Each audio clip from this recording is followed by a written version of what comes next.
Avez-vous bien déjeuné?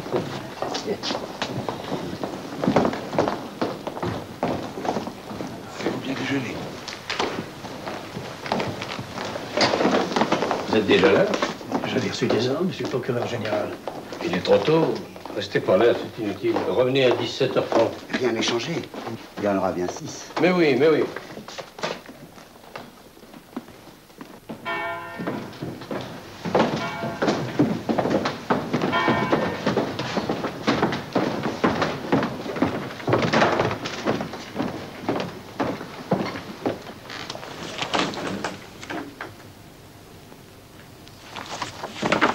Vous avouez que vous étiez un des responsables de la propagande communiste, un chef de secteur de la région parisienne. Je n'avoue rien du tout, Monsieur le Président.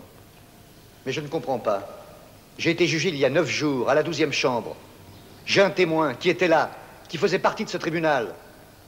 Ce juge-là, le 2e à votre gauche, Monsieur le Président. Taisez-vous, je vous demande de reconnaître les faits. On a trouvé chez vous des codes, des grilles. On n'a rien trouvé du tout. Je suis un militant communiste dévoué à son parti et aussi dévoué à son pays. Et je ne pense pas que la France puisse... Taisez-vous et asseyez-vous. Asseyez-vous. Mais le juge en noir, là, je le reconnais. Il était à la 12e chambre. Pourquoi votre avocat n'est-il pas là? Je n'en sais rien, Monsieur le Président. Mais si vous le permettez, je me défendrai seul. Nous pouvons remettre l'affaire. Je préfère être jugé aujourd'hui. Vous et votre femme, vous êtes inculpés de propagande subversive. D'après le rapport de la police, on a trouvé chez vous une machine à écrire et du papier pour l'impression de tracts. Mais pourquoi des tracts? C'était du papier blanc, il pouvait servir à n'importe quoi. Il y avait aussi 3 tracts imprimés. Vous auriez trouvé les mêmes dans toutes les boîtes aux lettres de Clichy. Et ça? Bah, ça, c'est normal. Avant la guerre, j'étais secrétaire de section. Je ne renie pas mes opinions. Je demande le maximum de la peine prévue par la loi, 5 ans de prison.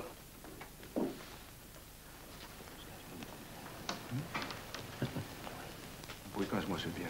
15 mois de prison.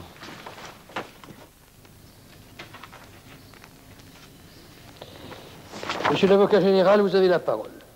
Messieurs, dans cette affaire comme dans l'affaire précédente, je ne peux demander que la peine de mort. La parole est à la défense. Cet homme est un idéaliste. Il se trompe, c'est évident. Mais il croit au progrès de la société. Oui, c'est une sorte de croyant. Assez primitif, sans doute. Assez naïf. Vos propos sont insupportables. Un naïf, un croyant, un idéaliste. Mais cet homme est dangereux. C'est un ennemi acharné de l'ordre que nous sommes chargés de défendre. Quel est votre avis, Bafos? La peine capitale. L'attitude de cet homme m'a touché. Une certaine qualité humaine se dégage de lui. Je ne peux pas voter la peine de mort dans ce cas. Moi non plus, vous vous en doutez bien, Monsieur le Président. La Cour, après en avoir délibéré conformément à la loi, considérant qu'il résulte que l'accusé André Bréchet s'est rendu coupable d'avoir, premièrement, exercé une activité ayant pour objet de propager directement ou indirectement les mots d'ordre de la 3e internationale. L'article 135 du Code pénal, les lois des 17 septembre et 27 octobre 1940, vu l'article 336 du Code d'instruction criminelle, vu la loi du 14 août 1941, et notamment l'article 8, condamne le nommé Bréchet André à la peine de mort, le condamne aux dépens liquidés à la somme de 5 447 francs 80 centimes, plus 62 francs 50 centimes des droits de poste. Ordonne qu'il aura la tête tranchée dans l'enceinte de l'établissement pénitentiaire de la santé.